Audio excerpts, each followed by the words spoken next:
आइए दोस्तों, अब हम सबसे पहले लीनियर अलजेब्रा के रिव्यू से शुरुआत करते हैं। हम सबसे पहले लीनियर अलजेब्रा में वेक्टर स्पेसेस का कॉन्सेप्ट पढ़ेंगे। उससे भी पहले लीनियर अलजेब्रा हम मशीन लर्निंग में क्यों पढ़ते हैं? लीनियर अलजेब्रा मशीन लर्निंग का एक फाउंडेशनल सब्जेक्ट है। मशीन लर्निंग में जितने भी मेथड्स यूज़ होते हैं, उनमें कहीं न कहीं लीनियर अलजेब्रा का यूटिलाइज़ेशन होता है। जैसे कि अगर हम लीनियर रिग्रेशन की बात करें, तो लीनियर रिग्रेशन में भी हम मैट्रिसेस का कॉन्सेप्ट यूज़ करते हैं। तो जैसे ही मैट्रिक्स थ्योरी और उसके कॉन्सेप्ट्स आते हैं, वहाँ पर हम लीनियर अलजेब्रा के कॉन्सेप्ट यूटिलाइज़ करते हैं।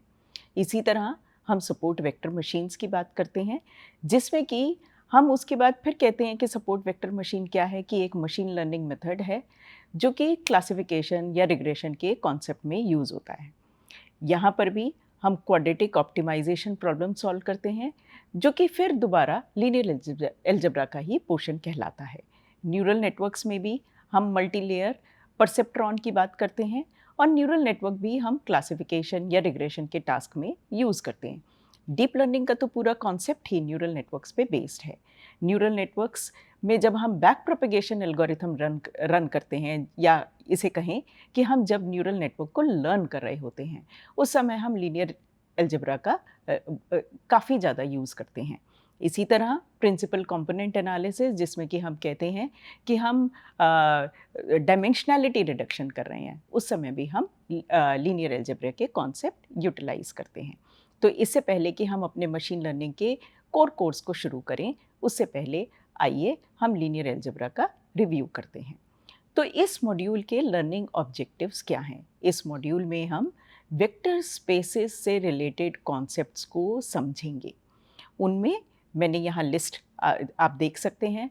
हम शुरू करेंगे concept group, field, vector space, metric, norm, inner product, basis vectors क्या कहलाते हैं, लीनियर इंडिपेंडेंस बेसिस वेक्टर्स का किसे कहते हैं, स्पैन ऑफ द बेसिस क्या है और इन कॉन्सेप्ट बेसिस क्या है, हम ये सारे कॉन्सेप्ट अब पढ़ेंगे। सबसे पहले हम यहाँ पर नोटेशंस डिस्कस करते हैं।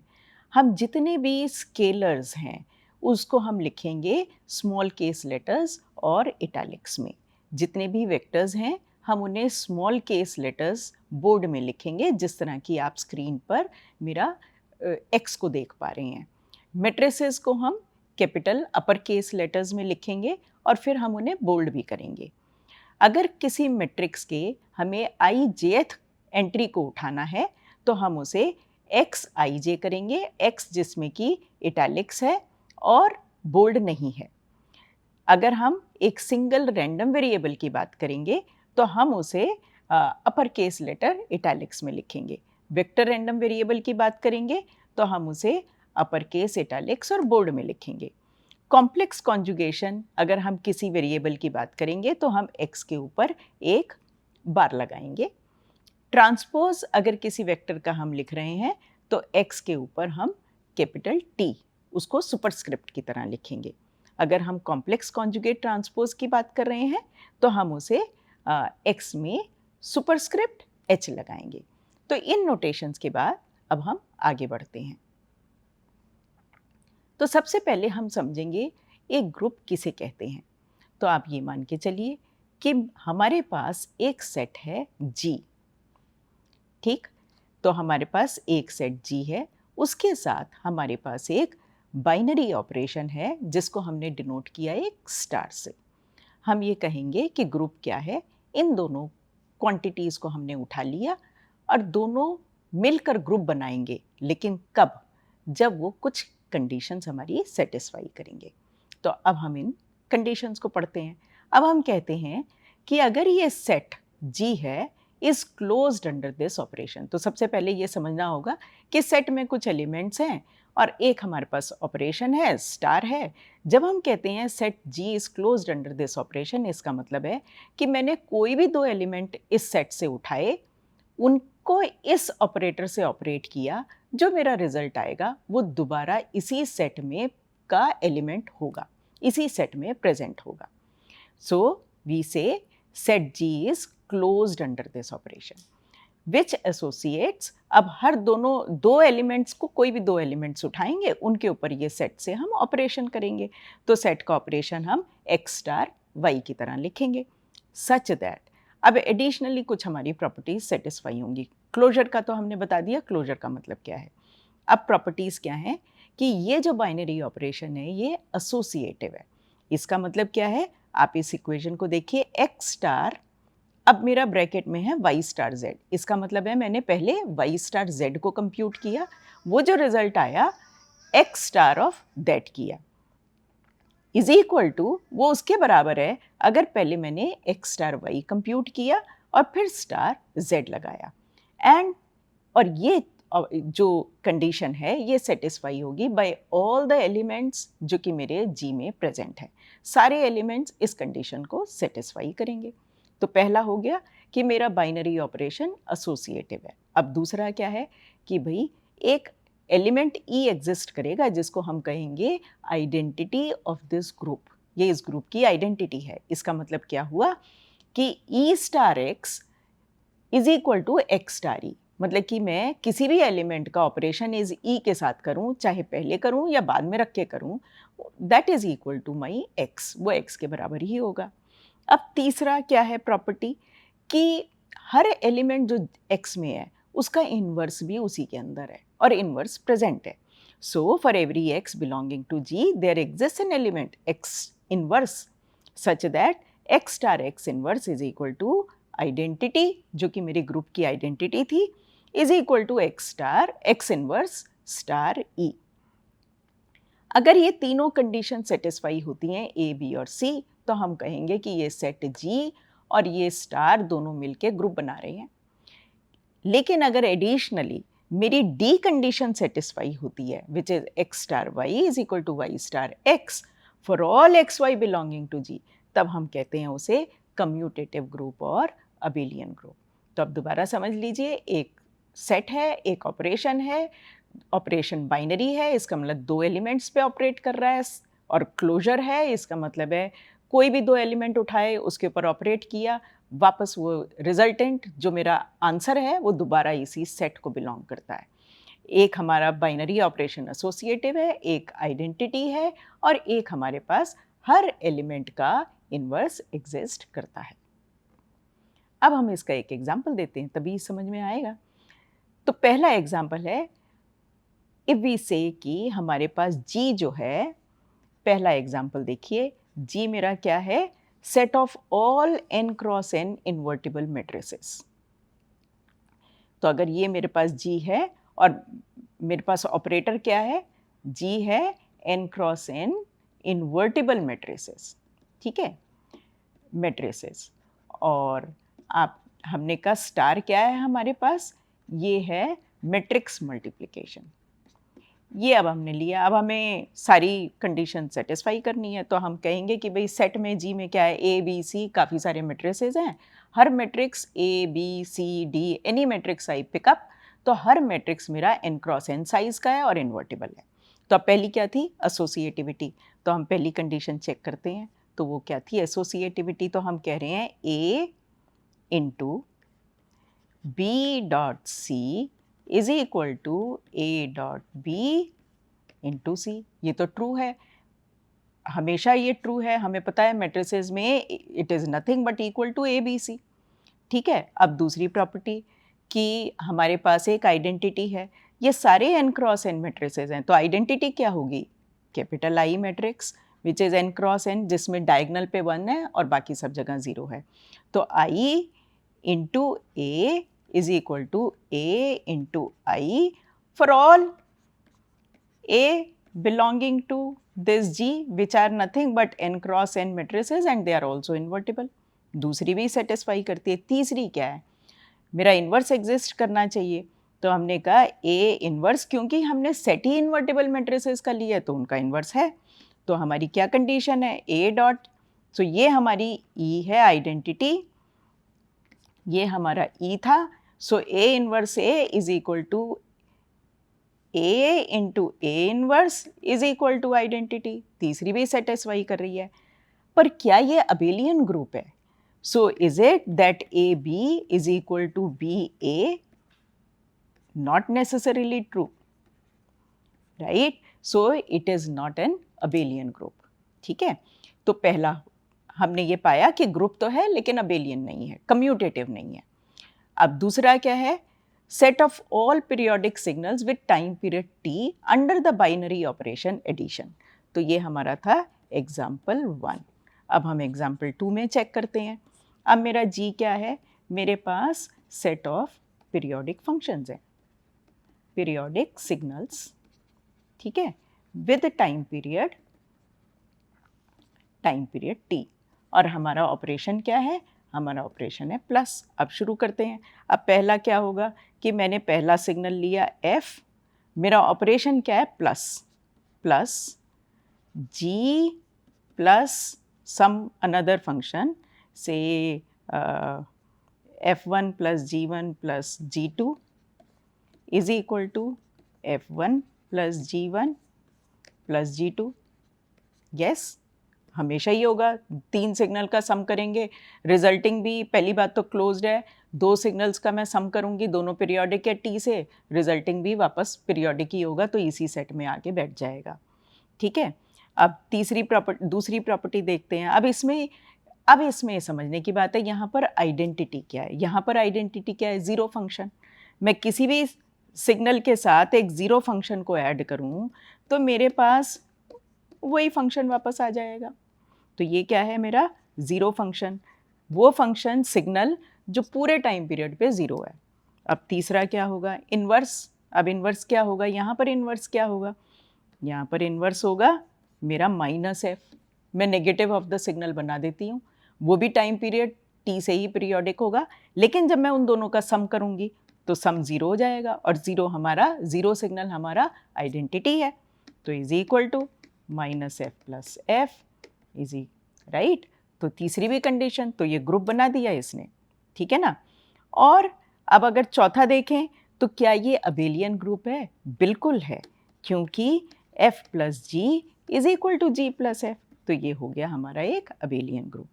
अब हम आगे चलते हैं। ग्रुप का कॉन्सेप्ट समझने के बाद हमें फील्ड आराम से समझ में आएगा। अब फील्ड में हम कहते हैं मेरे पास सेट है एक f, लेकिन अब मेरे पास 2 ऑपरेटर आ गए, एक है मेरा प्लस और एक है मेरा डॉट। तो मेरे पास एक सेट है f and I have now 2 binary operation है, दोनों बाइनरी ऑपरेशन है, इसके लिए 2 मेरे सेट के एलिमेंट्स पे काम करेंगे, प्लस और डॉट, जिसमें कि हम कहते हैं f together with plus, f और प्लस अबेलियन ग्रुप बनाएगा। ठीक है, तो ये हम, अगर मेरा f रियल नंबर्स होते, तो यहाँ पर है ना मेरा रियल नंबर्स होते, तो हम ये देख पाएंगे कि f प्लस अबेलियन ग्रुप बनेगा अगर मेरे रियल नंबर्स हैं, तो 2 रियल नंबर्स को ऐड करूँगी तो रियल नंबर होगा, उसी में चला जाएगा। ठीक है, एसोसिएटिविटी बिल्कुल प्रूव हो जाएगी, क्योंकि x plus y plus z, पहले मैं y प्लस जेड को पहले ऐड करूँ, y और z को, फिर मैं उसके साथ x ऐड करूँ या किसी भी ऑर्डर में ऐड करूँ, मेरे बराबर हो जाने हैं। ठीक है, आइडेंटिटी क्या है यहाँ पर, ज़ीरो नंबर, रियल नंबर्स में, सेट ऑफ रियल नंबर्स में ज़ीरो अगर आप ले लें तो अब कोई भी एक रियल नंबर लें उसके साथ ज़ीरो ऐड करेंगे, वो वही नंबर रह जाएगा। तो x plus zero is equal to zero plus x is equal to x. और तीसरी इन्वर्स क्या होगा, नेगेटिव ऑफ दैट नंबर, वो उसका एक नंबर का इन्वर्स होगा, तो x का इन्वर्स हो जाएगा -x। अबेलियन है, बिल्कुल है, क्योंकि x plus y is same as y plus x. दूसरा क्या है कि अगर मैं इस सेट में से अब ज़ीरो को एक्सक्लूड कर देती हूँ, जो कि मेरी आइडेंटिटी थी, एडिटिव आइडेंटिटी बोलेंगे, क्योंकि मेरा ऑपरेशन एडिशन था, तो एडिटिव आइडेंटिटी को हम सब्ट्रैक्ट कर दें तो मेरे पास बन जाएगा सेट f स्टार। अब f star with dot, dot क्या है यहाँ पर, हम इसे कहते हैं scalar product, f star with dot हम इसे कहेंगे, अब ये अबेलियन ग्रुप बन जाएगा, इसकी भी सारी सेटिस्फाई हो जाएंगी प्रॉपर्टीज़। अब यहाँ पर आइडेंटिटी क्या है, यहाँ पर आइडेंटिटी होगी हमारी 1, अगर मैंने फील्ड लिया है रियल नंबर्स का। ठीक है, और इन एडिशन तो ये दोनों कंडीशन तो सेटिस्फाई होंगी। तीसरा क्या है कि मल्टीप्लिकेशन ऑपरेशन हम ये कहेंगे कि डिस्ट्रीब्यूट्स ओवर एडिशन, तो वो ये वाली प्रॉपर्टी सेटिस्फाई होगी, x dot y plus z is same as this, और ये प्रॉपर्टी सारे एलिमेंट्स इस सेट के सेटिस्फाई करेंगे। राइट डिस्ट्रीब्यूटिव भी होगा, जो कि नीचे वाली प्रॉपर्टी है, और वो भी प्रॉपर्टी सारे ही एलिमेंट्स सेटिस्फाई करेंगे। अब अगर हम एग्जाम्पल देखें तो अगर मैं सेट ऑफ रियल नंबर्स है ये हमारा, और C हमारा सेट ऑफ कॉम्प्लेक्स नंबर्स है, C क्या है, सेट ऑफ कॉम्प्लेक्स नंबर्स, और Q हमारा है सेट ऑफ रैशनल नंबर्स, और Z क्या है, सेट ऑफ इंटीजर्स। तो अभी इसमें अगर आप देखेंगे, मैंने रियल नंबर्स के लिए तो प्रूव कर दिया कि रियल नंबर्स तो हमारा फील्ड बनाएंगे। इसी तरह आप कोशिश कीजिए अपने आप प्रूव करने की, C भी हमारा फील्ड बनाएगा, Q भी हमारा फील्ड बनाएगा, Z फील्ड नहीं बनाएगा, सेट ऑफ इंटीजर्स। और इसका छोटा सा सिंपल आंसर है, जब आप इसको वेरीफाई करने लगेंगे तब आप ये पाएंगे कि क्योंकि ये इंटीजर्स हैं, तो जैसे ही आप मल्टीप्लिकेटिव आइडेंटिटी ढूंढेंगे, जो कि F स्टार जो आपकी एडिटिव आइडेंटिटी यहाँ पर भी ज़ीरो होगा, लेकिन जैसे ही आप मल्टीप्लिकेटिव आइडेंटिटी मल्टीप्लिकेटिव इन्वर्स ढूंढेंगे तो आप पाएंगे कि किसी भी इंटीजर का मैं अगर इन्वर्स निकालूं, तो सपोज 2 लूँ, 2 का इन्वर्स है 1/2, 1/2 मेरा इंटीजर नहीं है, वो वापस सेट में नहीं बैठा है, और वो मेरे मल्टीप्लिकेटिव आइडेंटिटी के बराबर नहीं होगा। तो यहाँ पर Z हमारा फील्ड नहीं बनाएगा, बाकी तीनों फील्ड के ही एग्जाम्पल हैं, आप इसे वेरीफाई कर सकते हैं। अब जब हमें ये समझ में आ गया तो हमारे लिए वेक्टर स्पेस समझना बहुत ही आसान हो गया। अब वेक्टर स्पेस क्या है? अब हम दोबारा कहेंगे कि वेक्टर स्पेस क्या है। एक सेट है, उसके साथ उसमें 2 ऑपरेशन है, एक है प्लस, जिसको हम कहते हैं वेक्टर एडिशन। क्यों? क्योंकि वेक्टर स्पेस में हम कहते हैं कि ये जो सेट है इसका हर एलिमेंट एक वेक्टर है। तो set V consist of vectors, ठीक है।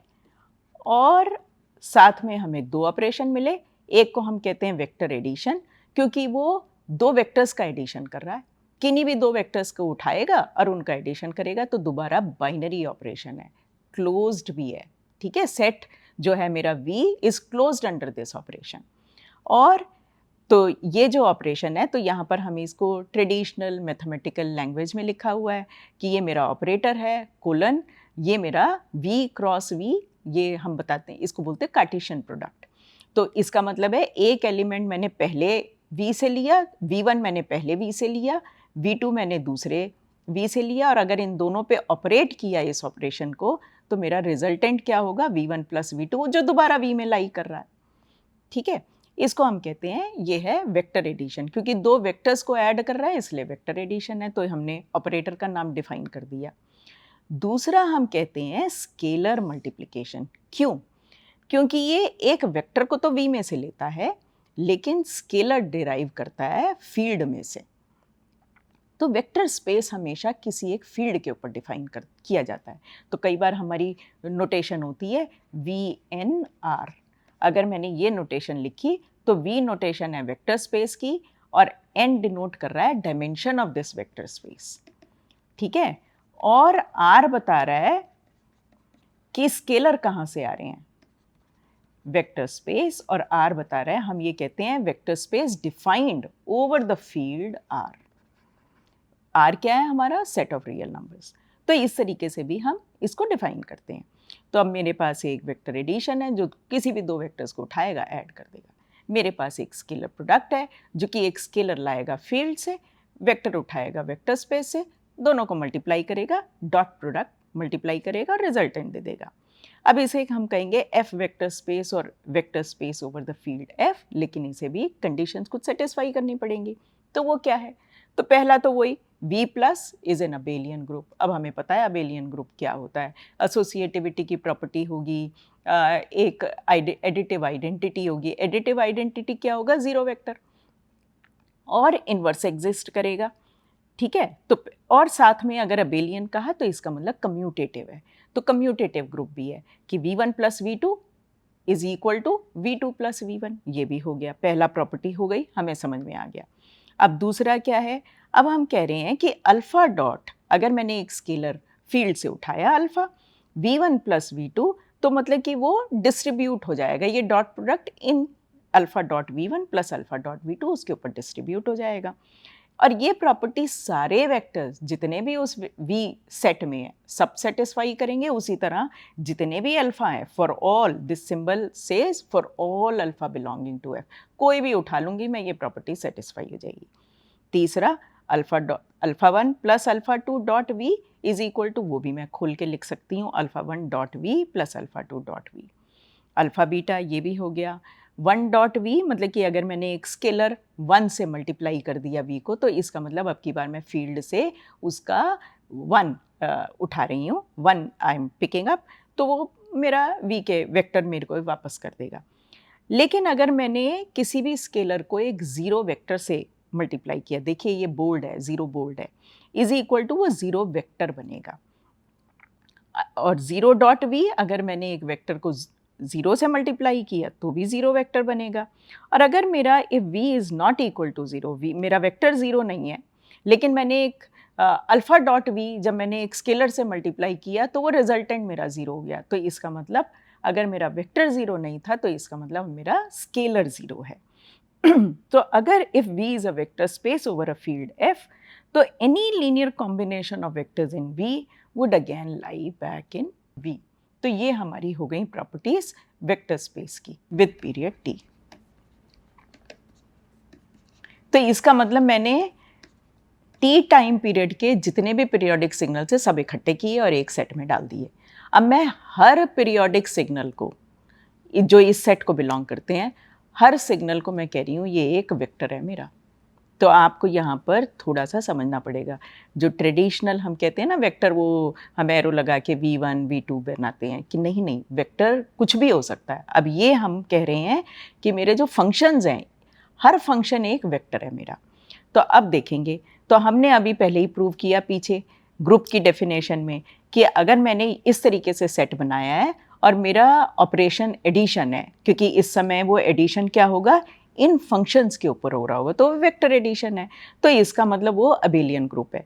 तो पहली प्रॉपर्टी तो हमारी प्रूव हो गई, पहली प्रॉपर्टी हमने प्रूव कर ली that V plus is an abelian group. अब दूसरी क्या है, अगर मैं एक स्केलर उठाऊं अल्फा, तो सपोज करिए, क्योंकि मेरा फील्ड क्या है, फील्ड हमने लिया है real numbers, F is equal to R। तो हमारा फील्ड क्या है, सेट ऑफ रियल नंबर्स। तो अगर मैंने किया 3, तो अगर यहाँ पर अब जाएं, तो अगर हम यहाँ जाएं 3 डॉट, मैं कोई भी दो सिग्नल्स उठाती हूँ तो वो 3 प्लस हो जाएगा, ठीक है ना। तो अगर मैंने कहा 3 डॉट F1 प्लस F2, तो वो क्या हो जाएगा, 3F1 प्लस 3F2, तो बिल्कुल प्रूव हो गया, ठीक है। अब अगर मैंने किया alpha 1 3 plus 5 into V F1, तो वो भी बिल्कुल इसी तरीके से हो जाएगा। तो अब आप बड़े आराम से सारी प्रॉपर्टीज़ देख सकते हैं और आप पाएंगे कि सारी प्रॉपर्टीज़ प्रूव होती हैं। ध्यान देने वाली बात ये है कि ये जो प्रॉपर्टी 6 और प्रॉपर्टी 7 में ये जो राइट साइड पे ज़ीरो हैं, इस समय ये ज़ीरो फंक्शन होंगे, बस हमें ये ध्यान रखना है, ठीक है। तो ये हम पाएंगे कि ये सेट ऑफ पीरियोडिक सिग्नल जो हैं with the same time period T, ये हमारा एक वेक्टर स्पेस बनाएंगे। उसी तरह set of finite energy signals, इनको भी अगर हम चेक करेंगे तो ये भी वेक्टर स्पेस बनाएंगे। अब तीसरा देखते हैं कि हमारा एन डिमेंशनल वेक्टर स्पेस है। अब की बार हम इसका एग्जाम्पल देखते हैं। तो इस एग्जाम्पल में हमने कहा, सपोज करिए कि n इज इक्वल टू 3 है। तो अब मैं डिफाइन कर रही हूँ एक वेक्टर V, तो मैं उसे कह रहे हैं V1 V2 V3, इस तरीके से ये वेक्टर बना है। और इस समय भी मेरा फील्ड क्या है, let's say that my F is equal to R, set of real numbers है। तो अब जब हम एडिशन, अब मेरा ऑपरेशन क्या है, पहला वेक्टर एडिशन। एडिशन का मतलब क्या है कि अगर मैंने लिया V1 V2 V3 और दूसरा मेरा वेक्टर है, लेट अस से मैंने कहा W1 W2 W3, तो ये मेरा V वेक्टर था, ये मेरा W वेक्टर था। जब मैं इनको ऐड करूँगी तो वो वापस मेरा एक 3 डायमेंशनल वेक्टर ही आएगा, जो वापस इसी स्पेस में चला जाएगा, इस स्पेस में, क्योंकि वो भी 3 डायमेंशनल है। हमने तो कहा जितने भी 3 डायमेंशनल वेक्टर्स हैं वो सब इस स्पेस में बिलोंग करते हैं, तो ये भी आ जाएगा। अब इसमें हमारी आइडेंटिटी क्या होगी? आइडेंटिटी होगी हमारी 0 0 0 वेक्टर। ये है मेरी एडिटिव आइडेंटिटी, है ना?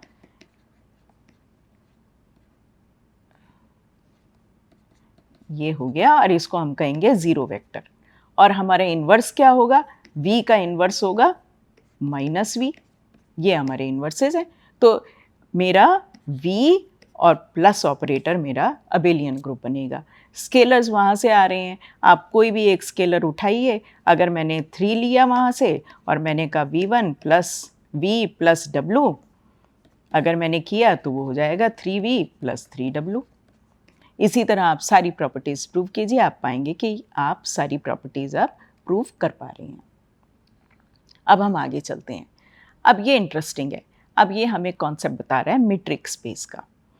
तो मीट्रिक स्पेस हमारा कॉन्सेप्ट अभी आप देखेंगे तो आप बहुत एंजॉय करेंगे। तो इसमें क्या है, अब हम दोबारा एक फंक्शन या मैपिंग डिफाइन करते हैं।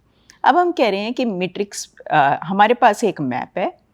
तो मीट्रिक एक मैप है जो कि 2 एलिमेंट ले रहा है एक सेट से। देयर इज़ अ सेट, एक x मेरे पास सेट है और एक मेरे पास फंक्शन है या मैप है d।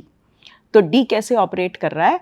x क्रॉस x, मतलब कि एक 2 एलिमेंट उठा रहा है x से और उन पे ऑपरेट करके और फिर मेरे को एक नंबर दे रहा है जो कि मेरा रियल नंबर है। r implies real number. अब कैसे चल रहा है, हम कब इस फंक्शन या इस मैप d को कहेंगे कि एक मीट्रिक है? अगर ये 3 प्रॉपर्टीज सेटिस्फाई करता है। dxy मतलब कि मैं किन्हीं भी 2 एलिमेंट के ऊपर d ऑपरेटर लगाऊं तो वो जो रिजल्ट होगा वो ग्रेटर दैन इक्वल टू 0 होगा, मतलब कि 0 या उससे ज़्यादा ही होगा। और 0 तब होगा जब दोनों एलिमेंट एक ही हैं।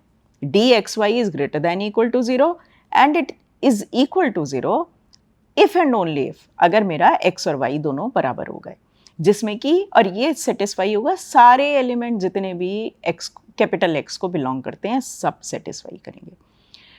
दूसरा क्या है, तो इसका मतलब है ये d जो है इसके रेंज में पॉजिटिव रियल नंबर्स ही हैं आपके, ग्रेटर दैन इक्वल टू 0 है। सिमेट्रिक है ये ऑपरेशन, चाहे मैं एक्स वाई पे लगाऊं या वाई एक्स पे लगाऊं मेरा रिजल्ट बराबर आएगा। तीसरा क्या है, ट्राइंगुलर इनइक्वालिटी सेटिस्फाई कर रहा है। अगर मेरे 3 पॉइंट हैं x, y और z, तो मैं अगर इन दोनों के बीच में अगर d को कंप्यूट कर रही हूँ तो वो हमेशा इससे कम ही होगा, इन दोनों के सम से कम ही होगा। ठीक है, अगर ये तीनों सेटिस्फाई हुई तो हम कहते हैं कि द मैप, ये जो फंक्शन है ये एक मीट्रिक है। और कोई भी सेट जो कि इस मैप के साथ प्रेजेंट है, मतलब कि अगर मैंने x और d को ले लिया, जो कि d जो है हर एलिमेंट ऑफ x पे ये सारी प्रॉपर्टीज सेटिस्फाई होती हैं, तो हम उस स्पेस को कहेंगे कि ये मीट्रिक स्पेस बन गया। अब मीट्रिक की खूबी क्या है, हम इसे कहते हैं metric is a generalization of notion of distance. Distance तो आपने पढ़ा है, और डिस्टेंस का सबसे अच्छा एग्जाम्पल क्या है, यूक्लिडियन डिस्टेंस। तो अब देखते हैं यूक्लिडियन डिस्टेंस क्या है। तो सपोज करिए कि मैं 2 डिमेंशनल स्पेस में हूँ, मतलब कि मेरा एक 2 डिमेंशनल स्पेस है जिसमें मैं यूक्लिडियन डिस्टेंस या डिस्टेंस बिटवीन पॉइंट्स हम देख रहे हैं। ठीक है ना, कार्टेशियन स्पेस है, मेरे को पॉइंट्स के बीच में डिस्टेंस देखना है। तो अब क्योंकि 2 डिमेंशनल है तो हर पॉइंट पे मेरा 2 टपल, उसकी कोऑर्डिनेट होगा, x कोऑर्डिनेट होगा, y कोऑर्डिनेट होगा, या x1 x2 कोऑर्डिनेट कहेंगे। तो मैंने कहा मेरा पहला एक पॉइंट है P जिसके कोऑर्डिनेट्स हैं x1 x2, दूसरा पॉइंट है Q जिसके मैंने कोऑर्डिनेट्स y1 y2, और P और Q के बीच में हम यूक्लिडियन डिस्टेंस कैसे बनाते हैं, तो हम कहेंगे dP, Q is equal to square root of x1 minus y1 whole square plus x2 minus y2 whole square. ये हमारा यूक्लिडियन डिस्टेंस। अब चेक करते हैं ये सेटिस्फाई करता है या नहीं करता। तो पहली कंडीशन हमारी क्या थी, हमारी ये थी dxy is greater than equal to 0। तो यहाँ पर हमें इसको PQ कर देना चाहिए, है ना। तो इसको हम कर देते हैं dPQ, PQ if and only if P is equal to Q। तो अब देखते हैं इसको, तो क्या ये सेटिस्फाई होती है। तो इन दोनों के बीच में तो ये तो क्वांटिटी, ये स्क्वायर हो गया, ये भी स्क्वायर हो गया, दो स्क्वायर का एडिशन लिया, स्क्वायर रूट लिया, हमेशा ही पॉजिटिव होना है, उसने तो ग्रेटर दैन इक्वल टू 0 होना है। 0 कब होगा? जब ये भी 0 हो जाएगा और ये भी 0 हो जाएगा, तो इसका मतलब पहली प्रॉपर्टी सेटिस्फाई हो गई। दूसरी क्या है, क्या सिमेट्रिक है? तो अगर मैं ये देखूं, क्या d p q is equal to d q p, है ना, डी क्यू पी, वो भी सेटिस्फाई करेगा, क्योंकि चाहे मैं y1 minus x1 whole square लिखूँ plus y2 minus x2 whole square लिखूँ या उसको करूँ, क्योंकि स्क्वायर्ड क्वांटिटी है, ये भी बराबर है। अब तीसरा क्या है, यूक्लिडियन, ये ट्रायंगुलर इनइक्वालिटी। तो ये क्या है कि मेरा ये p है, ये q है, और ये सपोज करिए मैं r है। तो ये इन दोनों का यूक्लिडियन डिस्टेंस हमेशा ही, जो डायरेक्ट कनेक्शन है उसका, इन किसी भी और पाथ से मैं चली जाऊं उससे तो कम ही होगा। और ये आप वेरीफाई भी कर सकते हैं, जैसे अगर पाइथागोरस थ्योरम में लिखें तो अगर मैंने ये बना लिया, ये मेरा है, सपोज करिए ये p है, ये q है, ये r है, ये डिस्टेंस मेरा 3 है, ये 4 है, तो मुझे पता है ये 5 है। तो अगर मैं ऐसे जाऊं या इन दोनों से जाऊं, तो यहाँ से जाएंगे तो 3 है, यहाँ से जाएंगे तो 9 हो जाएगा। तो और भी कोई भी मैं डिस्टेंस लूँगी तो हमेशा पाएंगे कि वो ग्रेटर ही होगा। तो यूक्लिडियन डिस्टेंस हमारा एक एग्जाम्पल है मीट्रिक का। अब नेक्स्ट एग्जाम्पल क्या है, नॉर्म का कॉन्सेप्ट तो लीनियर मशीन लर्निंग में हर जगह बहुत ज़्यादा आता है, हम कह देते हैं नॉर्म है इसका, ठीक है ना। अब इसको समझते हैं। तो नॉर्म हम किस पे डिफ़ाइन कर रहे हैं? नॉर्म हम वेक्टर स्पेस के वेक्टर्स पे डिफ़ाइन करते हैं। तो हम कह रहे हैं let V be a vector F vector space, मतलब कि फील्ड के ऊपर डिफाइंड है, एफ उसका फील्ड है। अब एक मैप है हमारे पास जो कहाँ से जा रहा है, वी से आर में जा रहा है। हम इसको कहेंगे, तो वी के एलिमेंट्स को ले रहा है, वेक्टर्स को ले रहा है, इनके ऊपर ऑपरेट कर रहा है, और जो भी रिजल्टेंट मेरा आंसर है वो मेरा एक रियल नंबर है। हम इसको कहेंगे ये नॉर्म है, अगर वो ये 3 कंडीशन सेटिस्फाई करता है। तो पहली क्या है कि जब भी नॉर्म कंप्यूट करूँगी मैं किसी भी वेक्टर का, तो हमेशा एक पॉजिटिव नंबर ही होगा, ग्रेटर दैन इक्वल टू 0 होगा। और 0 कब होगा? जब वो वेक्टर खुद ही 0 हो जाएगा, ठीक है। अगर मैंने किसी स्केलर, अल्फ़ा कहाँ से आएगा? मेरे फील्ड से। अगर मैंने स्केलर से मल्टीप्लाई कर दिया एक वेक्टर को और फिर मैंने उसका नॉर्म कंप्यूट किया, तो वो mod alpha into norm of V हो जाएगा। अब ये मॉड अल्फ़ा क्यों हुआ? क्योंकि हो सकता है कि मैंने जो एफ है वो रियल नंबर्स ना लेके कॉम्प्लेक्स नंबर्स ले लिए हों, तो ये उसका मैग्नीट्यूड आ जाएगा। Mod alpha means that this would be the magnitude of that alpha. अगला क्या है, अगर मैंने लिए v1, अगर मैंने 2 वेक्टर्स का लिया सम और फिर उनका नॉर्म कंप्यूट किया, that will be less than equal to norm of v1 plus norm of v2। अगर एक वेक्टर स्पेस इस नॉर्म के साथ प्रेजेंट है, दोनों चीज़ें हैं, तो हम उसे कहते हैं नॉर्म्ड वेक्टर स्पेस। बहुत इंपॉर्टेंट डेफिनेशन है, बहुत जगह यूज़ होती है, ठीक है। तो अब इसका एग्जाम्पल देखते हैं। Let V be a vector space.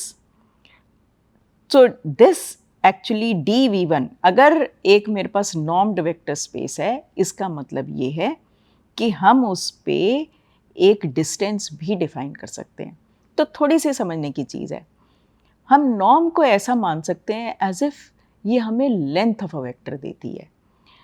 Metric क्या देता है? एज इफ वो हमें 2 वेक्टर्स के बीच का डिस्टेंस दे रहा है। तो देखिए, हमने, अगर मेरे पास नॉर्म था तो मैंने डी भी डिफाइन कर पा रही हूँ। मैंने कहा D v1 is equal to, ये हमने एक एग्जांपल लिया, is equal to nothing.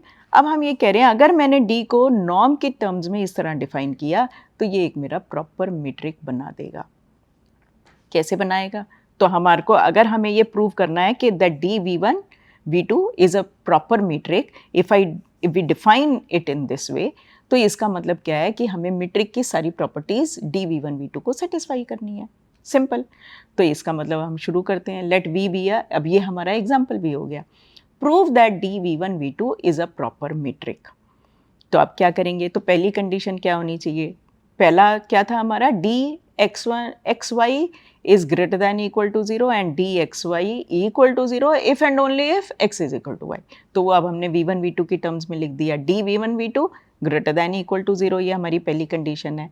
And d v1 v2 is equal to 0 if and only if v1 is equal to v2। अब क्या है, डी v1 v2 तो हमारा ये है। तो अब हम इसको चेक करते हैं कि क्या हम इसे प्रूव कर पा रहे हैं। तो dv1v2 is equal to this, तो but we are saying that, so we say that dv1 v2 is equal to what? v1 minus v2, ठीक है। अब ये क्या है, ये तो मेरा एक वेक्टर है और हमने कहा था this is always greater than equal to 0, और वो कब बराबर होगा, तो ये एक कोई वेक्टर है v, तो हम इसको ऐसे लिखते हैं, इसको हम ऐसे लिखते हैं, सीधा नहीं लिखते तो हमें ज़्यादा आसानी होगी।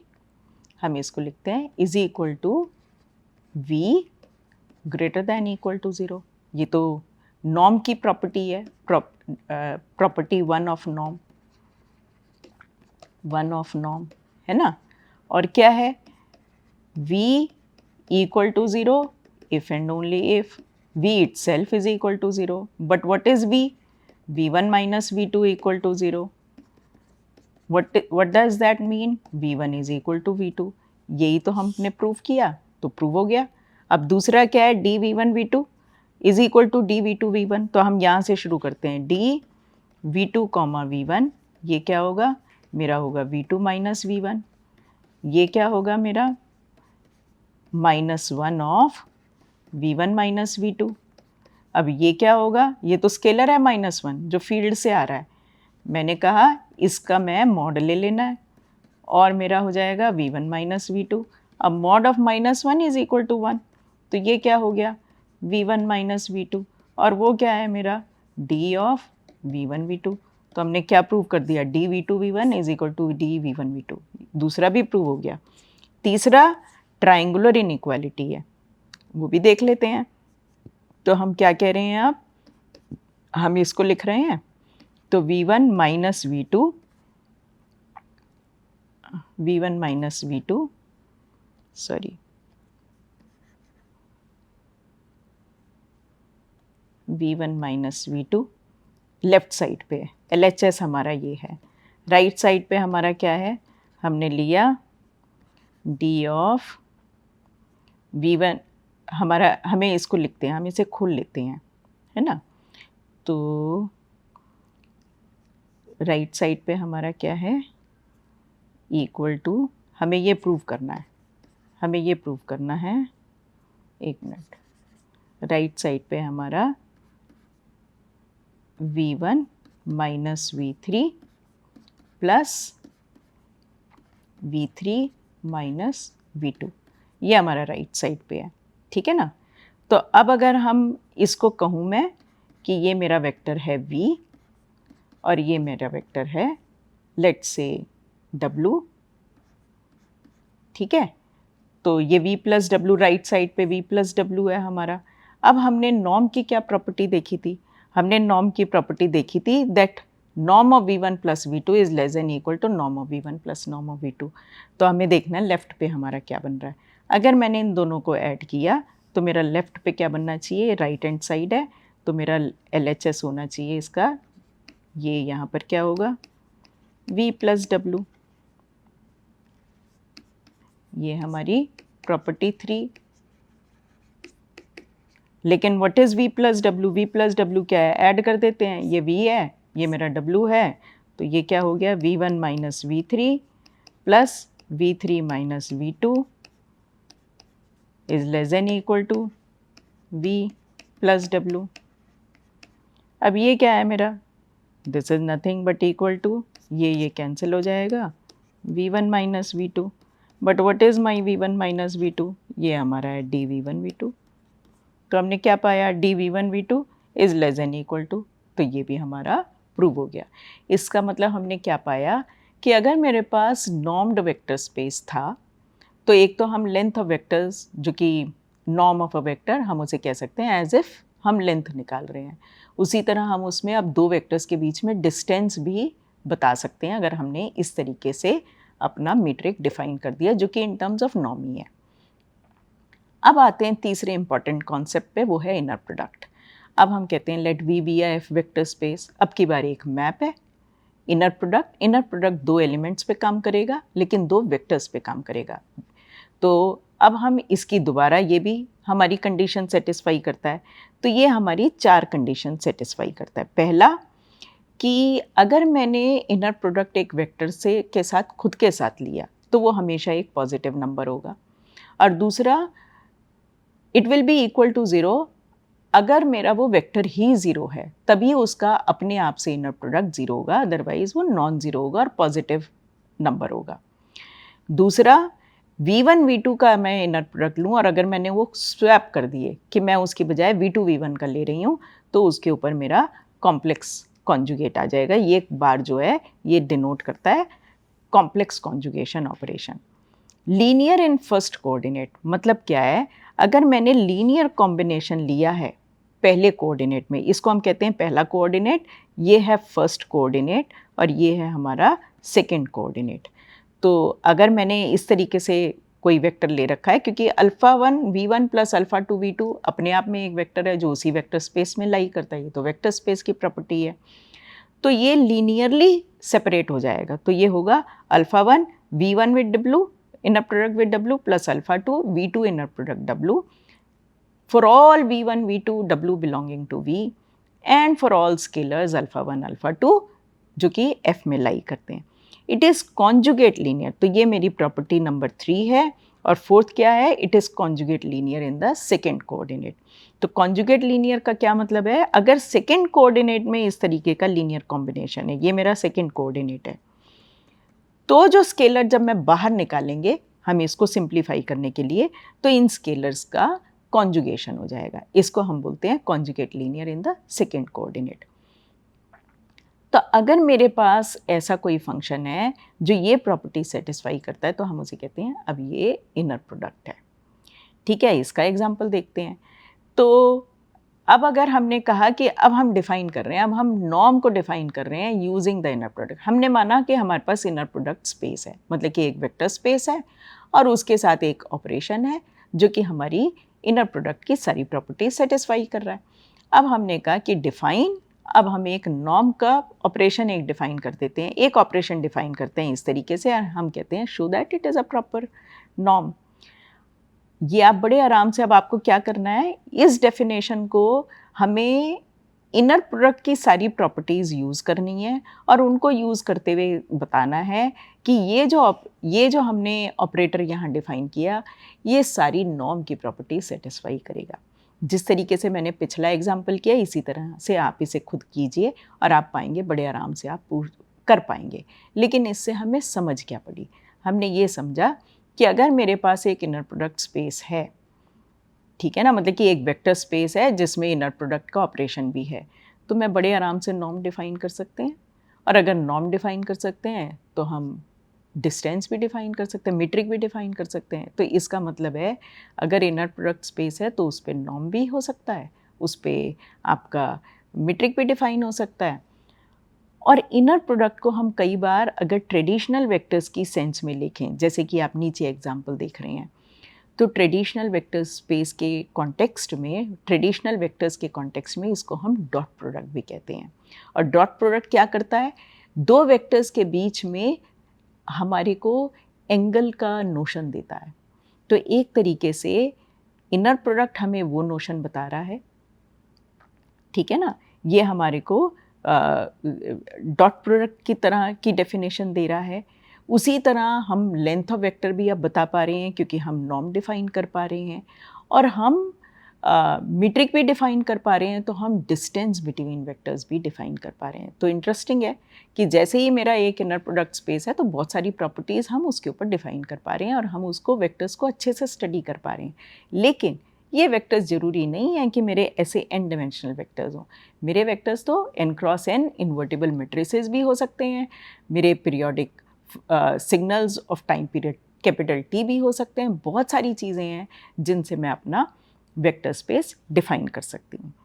अब ये वाला एग्जाम्पल हो गया और इसमें इनर प्रोडक्ट, अब कई बार हम, ये ट्रेडिशनल डेफिनेशन है तो जो जनरली हम इनर प्रोडक्ट की या डॉट प्रोडक्ट की यूज़ करते हैं। कॉन्जुगेट कब यूज़ करेंगे?